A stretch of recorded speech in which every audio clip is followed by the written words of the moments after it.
All right, here we are, video number 9 of the Fender Mexican build P-Bass project. Here it is, in the studio now and out of the shop. All strung up, neck is remounted, and for all intents and purposes, I'm going to say that the bass is, the build anyway, is done.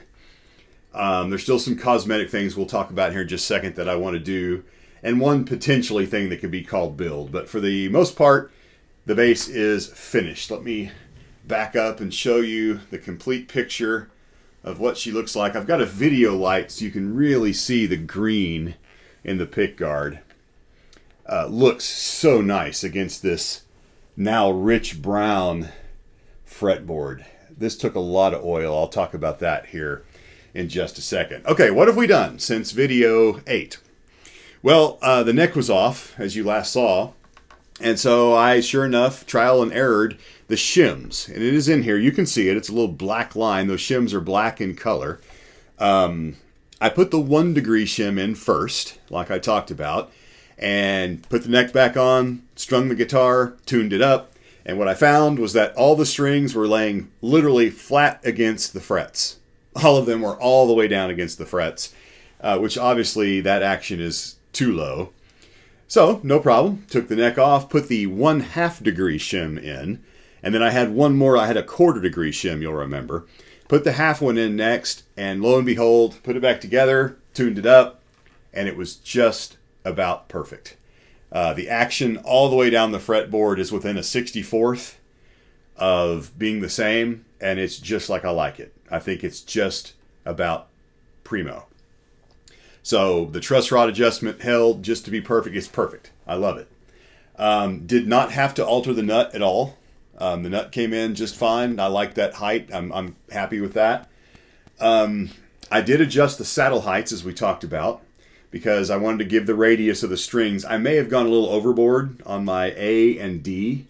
I like a little bit of arch in the radius, but I think it may be too much. I like it a little flatter than this, but I'm going to live with it for now and see if I want to adjust it. So then I moved on to intonation. Intonation being, sure, the string is in tune open, but is it in tune at the 12th fret? I guess I'll turn my amp on here so you can hear it. Is it in tune at the 12th fret? And what about the harmonic? So to test all that,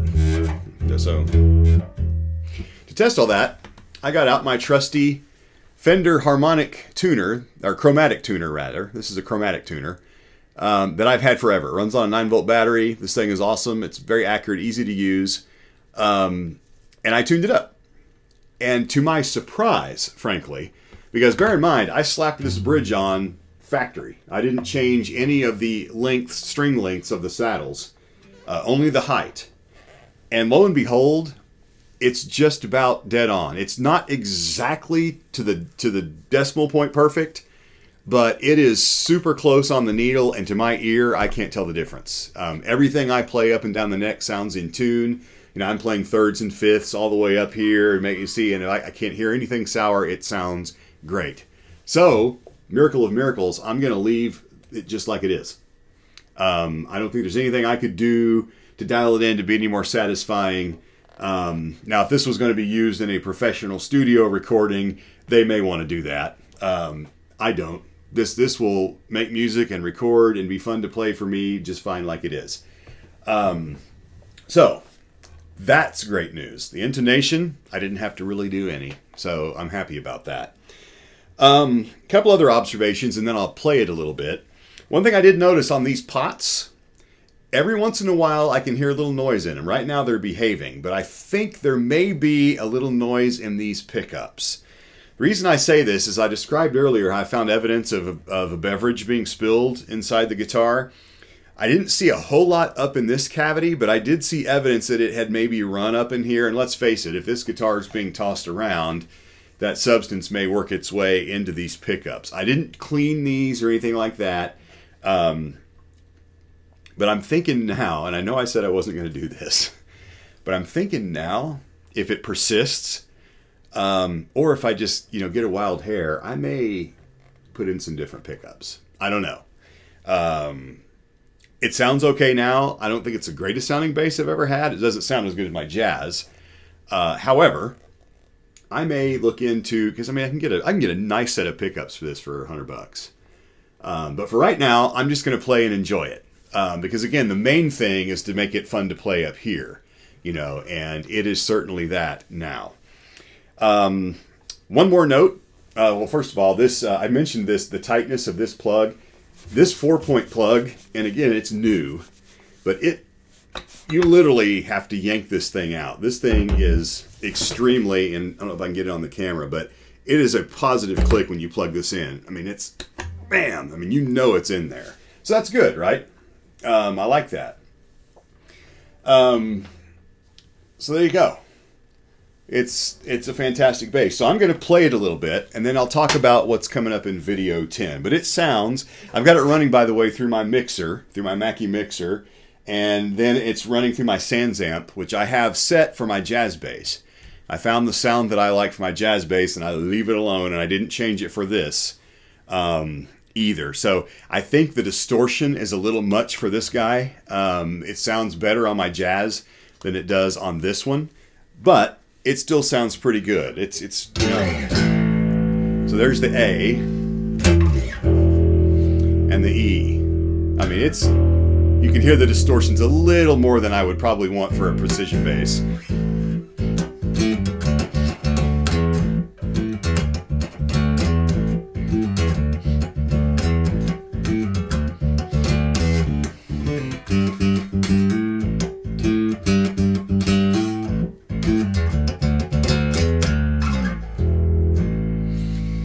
So it sounds pretty good.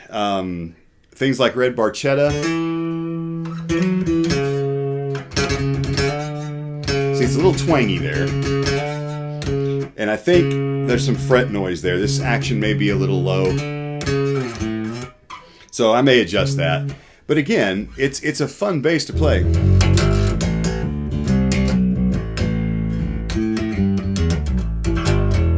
I like it.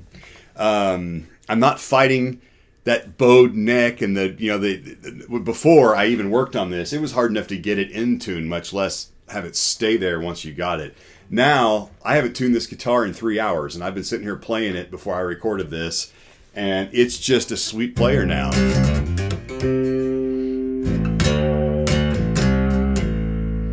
And I never play with a pick, but it's even.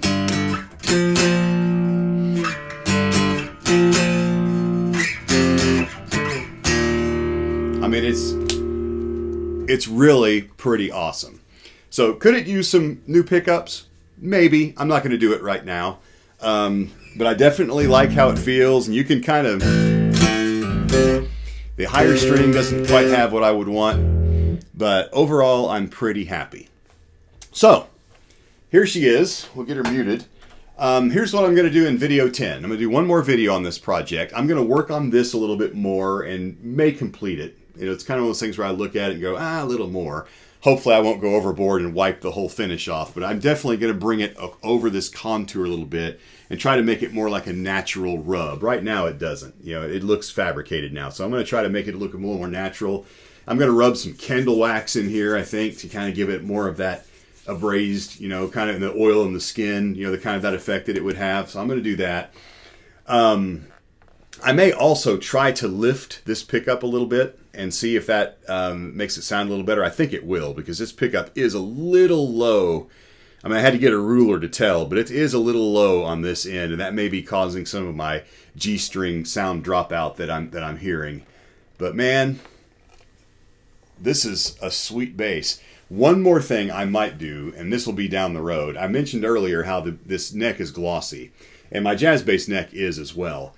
I may tape off this V here and then the V that's up at the headstock, and I have some sandpaper that's such a fine grain you can barely tell it's sandpaper. I mean, it's very, very fine.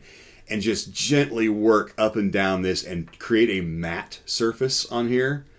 Because I think I would prefer that to this glossy. This can get kind of sticky and squeaky. And I prefer that matte look, frankly, I like. There's plenty of gloss on this. This matte I think would look good. So I may try that on this, and then if I like it, I may do it to my jazz bass too. But yeah, precision bass. It feels weird when you play a jazz all the time because again, this is a precision bass neck. This is a 44 millimeter nut. And here, just to show you, my jazz bass is right here.